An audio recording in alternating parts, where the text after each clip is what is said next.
Tout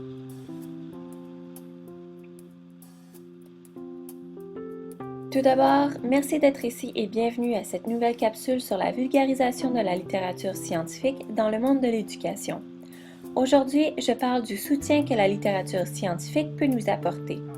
Entre la théorie à l'université et la pratique à l'école, il y a un monde. Beaucoup d'enseignants arrivent en salle de classe avec des concepts nouveaux qu'ils souhaitent implanter en classe. Mais une fois sur le marché du travail, le support est difficile et on en revient vite à ce qu'on le connaît déjà, notre propre expérience en tant qu'élève. En effet, avant de devenir enseignant, il faut au moins 17 ans de scolarité à partir de la première année du primaire. L'enseignant, avant même d'être étudiant en éducation, a donc déjà une excellente idée de ce que sera le travail d'enseignant. Il part alors avec un bagage d'expérience non négligeable et c'est une situation unique qu'on ne retrouve que rarement pour d'autres types d'emplois. Ce n'est alors pas très étonnant d'avoir recours à ces expériences passées et à son intuition lorsque nous arrivons en face d'une situation où l'université ne nous a pas bien préparés.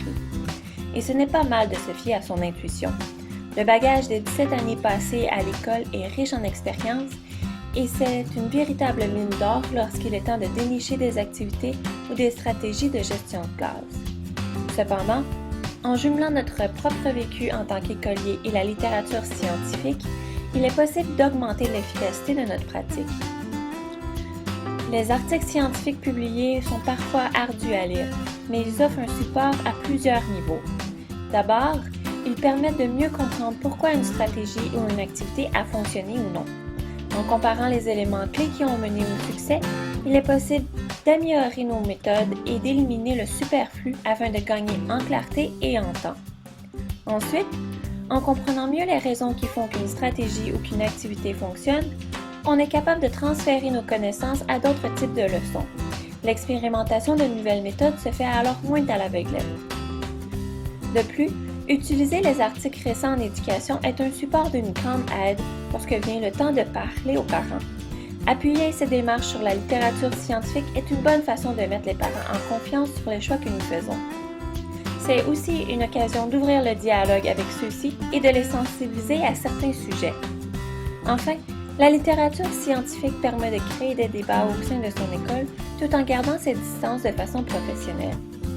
Les articles scientifiques offrent un support continu et nous offrent la chance de se questionner continuellement sur les méthodes et le choix que nous faisons en salle de classe.